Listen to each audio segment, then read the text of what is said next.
Saudara, Anda menyaksikan Kompas Bisnis bersama saya Putri Oktaviani. 3 bulan berlalu, Indonesia belum mampu melunakkan kerasnya hati Presiden Amerika Donald Trump yang menggetok tarif barang sebesar 32%. Tak ada yang berubah, tarif tetap di 32%. Indonesia belum sukses meski sudah menawarkan impor lebih dari 500 triliun rupiah agar defisit Amerika Serikat tak makin membuat Trump murka. Satu sisi saudara, Amerika Serikat seakan tahu bagaimana mempermainkan Indonesia dan negara lain dengan mengundur pengenaan tarif sampai 1 Agustus. Negara mitra dagang kembali diberi waktu hampir 3 minggu untuk bernegosiasi lagi. Di satu sisi, negara-negara yang gabung dalam BRICS Plus atau kalau kata Trump ini adalah kelompok anti-Amerika seakan merespon santai ancaman Trump. BRICS mengklaim tidak ada yang menang dalam perang dagang. Benarkah? Kita ke data berikutnya. BRICS boleh aja santai, tapi Indonesia tetap harus waspada. Sebab saudara, negara-negara pesaing ekspor justru dapat tarif yang lebih rendah. Misalnya nih ya, kalau Indonesia itu kan 32%. Nah, Vietnam dalam tarif terbaru pesaing Indonesia soal tenaga kerja dan rumah bagi manufaktur ini hanya dikasih ini 20%. Padahal sebelumnya Vietnam itu 46%, yang artinya 14% lebih tinggi dari tarif Indonesia. Jepang dan juga Malaysia ini juga sama-sama dapat 25%. Apakah Indonesia harus waspada sebab daya saing produk ekspor Indonesia ke Amerika Serikat bisa lebih lemah? Nah, ekspor Indonesia terbesar ke Amerika Serikat itu adalah mesin elektrik dan peralatan sekitarnya. Kemudian pakaian jadi dan alas kaki. Produk-produk ini saudara banyak dihasilkan di Vietnam yang kena tarifnya lebih rendah ya dari Indonesia. Tentang elektrik juga Indonesia bersaing dengan ini dia Malaysia dan juga Jepang. Apakah getokan Trump sampai sini saja? Jawabannya enggak. Kata Kepala Kantor Komunikasi Kepresidenan atau PCO, Hasan Nasbi, tim negosiasi sudah kembali ke Amerika Serikat untuk melobi tarif. Salah satunya Menko Ekonomi Erlangga Hartarto. Kita sudah berada di DC. Pagi ini tim negosiasi kita yang akan melanjutkan diskusi itu sudah berada di DC. Dan Bapak Menteri Koordinator Perekonomian sedang dalam perjalanan dari menuju DC.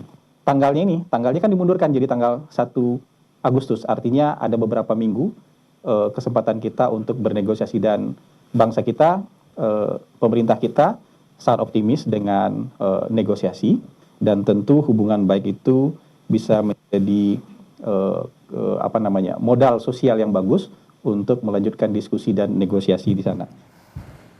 Ngomong-ngomong soal BRICS, jadi BRICS ini kan mengadakan konferensi tingkat tinggi ke-17 pada 6 sampai 7 Juli 2025 di Brasil. Nah, Brasil ini kan merupakan ketua BRICS 2025 dan kini beranggotakan 11 negara termasuk Indonesia. Nah, ini sekaligus KTT BRICS pertama bagi Indonesia. Trump menilai kelompok BRICS ini adalah negara-negara yang anti sama Amerika Serikat. Oleh sebab itu, siapapun yang ada di dalamnya akan kena getok tambahan 10%. Jadi 32 tambah 10. Indonesia resikonya kena 42%. Nah, BRICS dalam deklarasi di Rio de Janeiro bilang ada kekhawatiran serius atas tarif impor yang dinilai ilegal karena tidak konsisten dengan aturan Organisasi Perdagangan Dunia atau WTO. Yang menarik saudara, pernyataan ini tidak spesifik bilang nama Trump. Jadi gimana respon lawan Trump di BRICS? Kita ke data selanjutnya. Oke, ini kata Presiden Rusia Vladimir Putin. Segala indikator menunjukkan model globalisasi liberal mulai usang. Pusat aktivitas bisnis kini bergeser ke pasar negara berkembang. Pernyataan Putin ini menarik ya, seakan santai dan punya kepercayaan diri yang luar biasa. Liberal atau model dagang Amerika Serikat di dunia udah ketinggalan zaman alias kuno. Kalau kami bahasakan ya, sebenarnya Amerika yang butuh dunia, bukan dunia yang butuh Amerika Serikat. Nanti kita tanya ke ekonom ya, tapi kita ke data selanjutnya terlebih dahulu. Oke, ini kata juru bicara Kemenlu Tiongkok Mao Ning. BRICS bukan blok konfrontatif. Tak ada yang menang dalam perang dagang. Nah, ini juga menarik ya, karena ini juga menunjukkan betapa santainya BRICS. Di zaman yang serba bisa acting dan bisa latihan acting, memang sulit membedakan orang santai beneran atau ini tuh kayak duck syndrome. Jadi seakan tenang di atas air, tapi sebenarnya kakinya tuh terus bergerak mengayuh agar tidak tenggelam.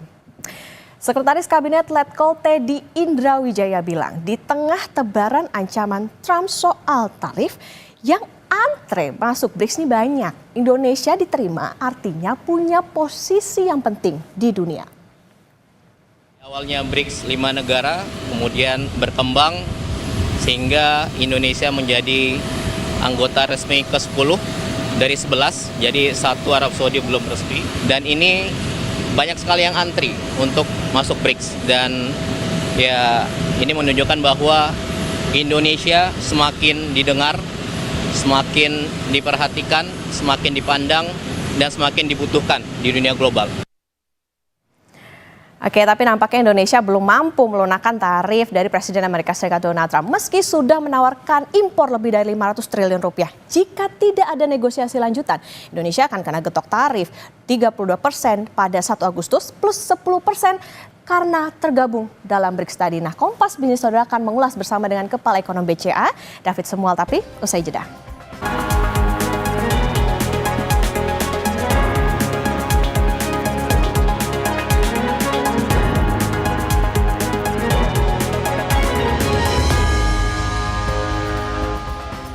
Kembali lagi di Kompas Bisnis Saudara, dan Kompas Bisnis akan tanya ke Kepala Ekonom Bank Sentral Asia atau BCA David Semual tentang getok tarif Trump, lobi yang belum membuahkan hasil dan sikap BRICS. Selamat pagi Pak David.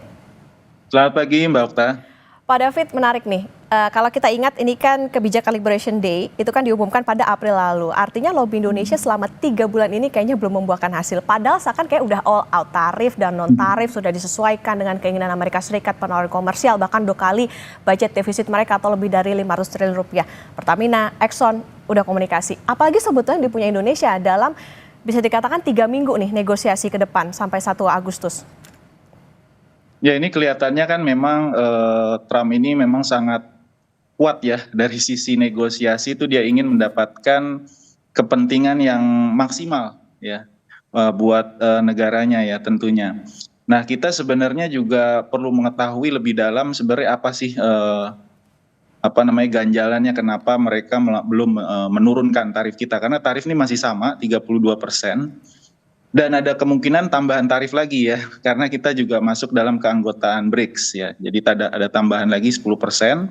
Dan untuk beberapa produk tertentu juga masih ada tarif yang sebenarnya ikutan dari tarif yang dikenakan waktu era Trump 1.0 ya. Jadi masih ada tambahan tarif juga untuk beberapa tarif lain, untuk beberapa produk lain. Nah, untuk Indonesia sendiri ya memang ada beberapa hal mungkin yang masih menjadi ganjalan ya. Kemungkinan besar mungkin yang kaitannya dengan non tarif ya. Ada beberapa tuntutan Trump itu memang yang tidak terkait dengan urusan perdagangan internasional ya. Dan ini memang kaitannya juga erat dengan kepentingan ekonomi nasional kita juga ya. Jadi memang mungkin di sini masih ada tarik menarik, dan harapannya dalam negosiasi kan ini take and give ya, ada beberapa yang kita berikan, dan juga kita ingin juga dari pihak Amerika juga memberikan semacam fleksibilitas juga untuk beberapa hal lain yang mungkin menyangkut national interest kita juga. Oke, Pak David, kan kalau kita ingat kemarin Trump juga mengatakan bahwa bersedia sebetulnya dengan penyesuaian dan juga syarat, salah satunya adalah tadi kalau selain investasi juga bangun pabrik di Amerika Serikat. Memungkinkan nggak nih kira-kira kalau misalnya Indonesia harus ya bisa dikatakan ngikutin aja gitu maunya Trump? Ya, sebenarnya dari beberapa tawaran kan sudah ada ya, ada perusahaan swasta kita juga yang rencananya akan melakukan investasi di sana ya. Dan juga kita sebenarnya mengundang ya investor Amerika untuk masuk ke Indonesia di beberapa sektor strategis juga ya, termasuk yang terkait dengan mineral ya. Tapi tetap saja ya Mbak Okta, kita tentunya perlu juga menyiapkan strategi atau rencana kontingensi ya terhadap kemungkinan terburuk ya. Jadi kalau misalnya memang sampai nanti tanggal 1 Agustus negosiasinya ketat ya, dan memang sulit buat kita untuk menawarkan lagi hal-hal lain ya, padahal kita sudah optimal memberikan semua yang mereka inginkan, ya kita juga perlu melakukan seperti saya sampaikan juga 3 bulan lalu ya, bahwa persiapan-persiapan kontingensi ini, rencana-rencana kontingensi juga perlu kita siapkan. Dan ini juga mungkin pemerintah sudah paralel ya melakukan sejak 3 bulan lalu untuk mengantisipasi kemungkinan terburuk tersebut, Mbak Okta. Oke, Pak David, kalau kita lihat tarif pesaing ekspor Indonesia, yaitu Vietnam, itu kan lebih rendah. Vietnam tuh 20%. Seberapa Betul. tertekan daya saing ekspor Indonesia melawan Vietnam? Ya sebenarnya kalau dibanding Vietnam, kita dari segi produk itu relatif agak berbeda ya. Kita banyak ekspor ke Amerika Serikat itu, misalnya yang terkait dengan komoditas itu CPO salah satunya. Lalu juga produk-produk yang terkait dengan, ini sayangnya yang terkait dengan labor intensif nih Mbak Okta. Jadi seperti pakaian, lalu juga alas kaki, furniture. Nah ini lebih labor intensif, dan tentu kita akan terganggu ya kalau misalnya sampai ada hambatan tarif, karena pesaing-pesaing kita juga relatif ada yang lebih rendah juga untuk tarif yang produk-produknya saya sebutkan tadi, dan ini tentu akan mengganggu ya daya beli masyarakat ya, konsumsi bisa terganggu juga, dan ini tentu akan mempengaruhi pertumbuhan kita ya. Jadi kalau untuk Vietnam memang produknya agak sedikit berbeda, tapi untuk negara-negara lain yang mungkin saja tarifnya bisa saja masih dalam proses negosiasi tentunya ya, bisa saja lebih rendah. Nah ini tentu bisa mengganggu kita. Misalnya dengan Malaysia kita kan tentu bersaing untuk produk-produk CPO. Untuk pakaian kita bersaing dengan negara-negara Asia Selatan dan Amerika Latin tentunya ya. Begitu juga dengan alas kaki ya, dan furniture juga. Oke. Jadi memang kita harus antisipasi Mbak Okta. Oke, katakanlah tadi misalnya komoditasnya berbeda gitu, tapi Pak kalau misalnya kita tadi kan juga ada industri yang padat ya, misalnya kayak sepatu, alas kaki, pakaian dan lain sebagainya. Ini mungkin nggak sih Amerika Serikat nih kayaknya jadi beralih ke negara lain, seberapa berbahaya ini tentunya untuk Indonesia? Ya ini ada kemungkinan tersebut ya. Jadi kita juga sebenarnya kan ada dulu GSP ya, kita diberikan preference. Nah sekarang kan sudah tidak lagi. Nah sedangkan beberapa negara lain masih ada keuntungan GSP tersebut ya, General System Preference. Jadi mereka ada semacam subsidi lah untuk masuk ke pasar Amerika Serikat.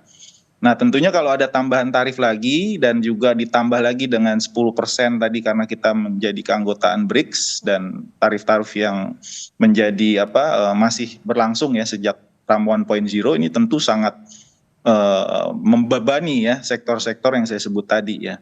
Nah itu kenapa saya mengatakan kembali ya, kita juga harus perkuat pasar alternatif ya, diversifikasi, dan juga pasar domestik kita. Kita juga pasar domestik sebenarnya sangat besar, dan kita lihat juga terakhir ini juga karena sulit masuk ke negara barat dan Amerika, ini juga banyak negara lain produk-produknya masuk ke Indonesia ya.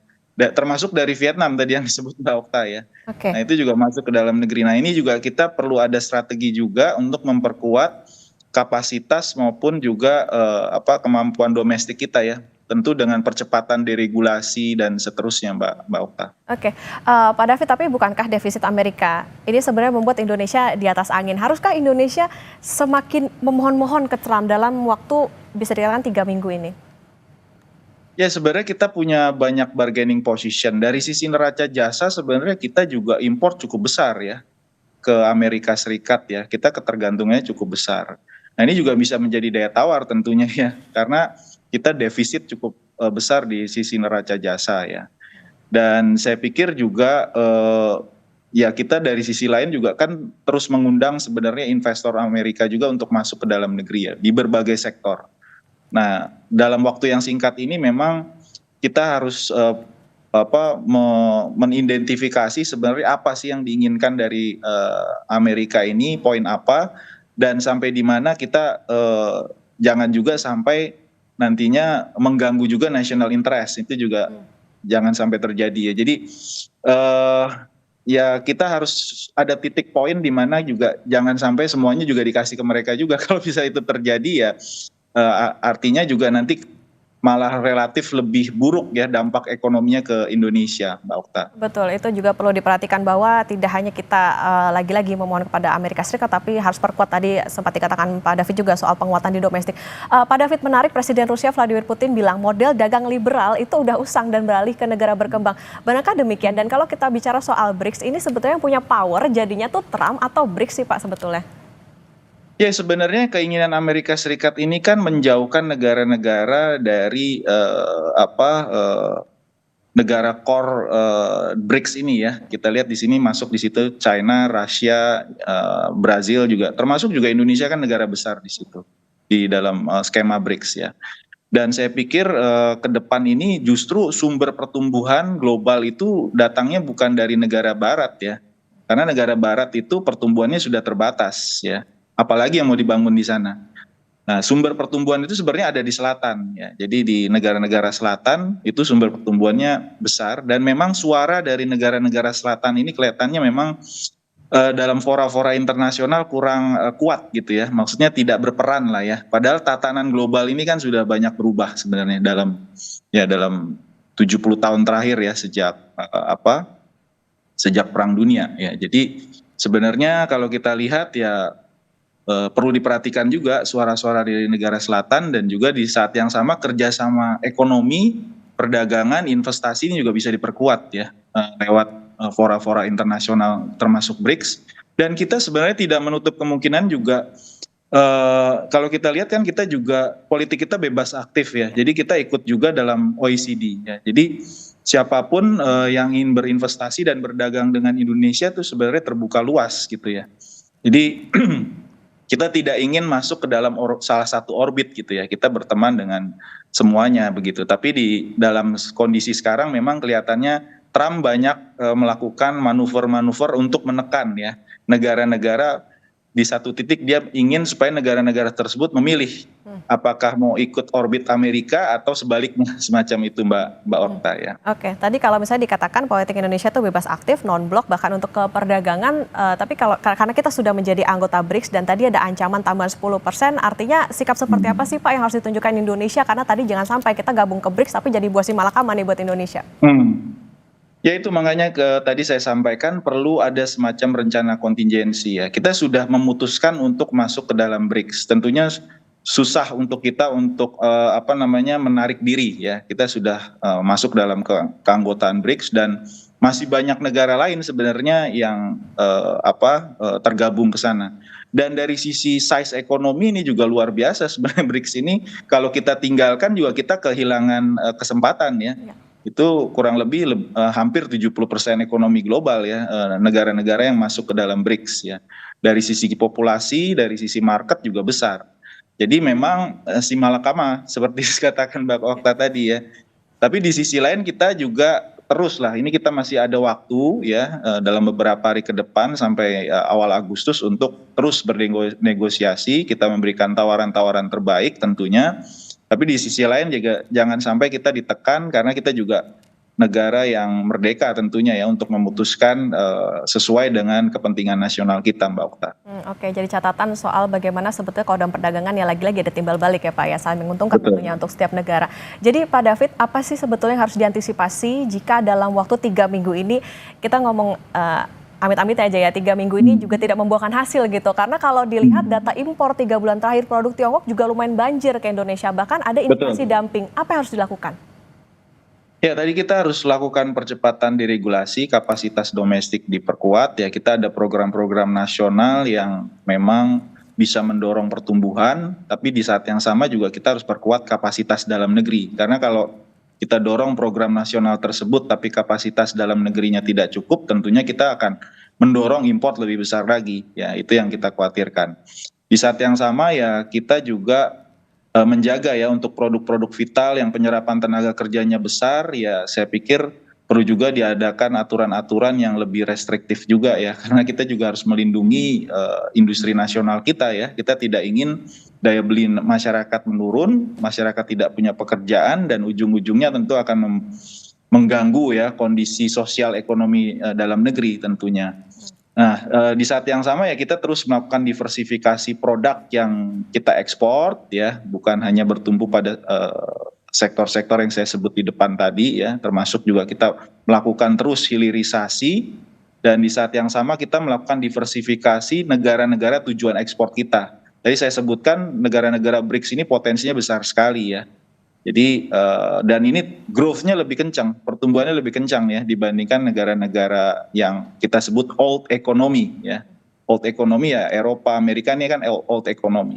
Yang memang kapasitasnya untuk tumbuh sudah terbatas ya. Jadi saya pikir ini kesempatan juga kita untuk perluasan pasar. Di saat yang sama ya politik kita kan bebas aktif ya, terus kita lakukan kerjasama juga dengan OECD. Ini penting juga OECD karena kita kalau ikut OECD kita mendapatkan juga semacam nilai plus ya, karena OECD ini kan memiliki standar-standar benchmark internasional yang diakui banyak negara maupun perusahaannya. Jadi ini juga bisa membantu lebih banyak lagi investasi masuk ke Indonesia, Mbak Okta. Oke, ini kayaknya kekuatan BRICS ini juga perlu diperhitungkan begitu oleh Presiden Amerika Donald Trump. Karena tadi kalau kita mengingat bahwa Indonesia menjadi anggota BRICS, jangan sampai jadi buah si malakama balik lagi. Tapi pemerintah juga selain negosiasi harus juga tentu memperhatikan bagaimana kondisi dalam negeri, diversifikasi pasar, perkuat domestik, program dukung pertumbuhan, juga memperhatikan kapasitas dalam negeri dan juga jaga produk supaya terutama yang serapan tenaga kerjanya besar ini juga bisa berdampak tidak hanya untuk memikirkan ekspor saja tapi juga berkembang di dalam negeri. Terima kasih Kepala Ekonom Bank Sentral Asia atau BCA Pak David Sumual sudah bersama di Kompas Bisnis. Sehat selalu Pak David. Selamat pagi Mbak Okta, terima kasih.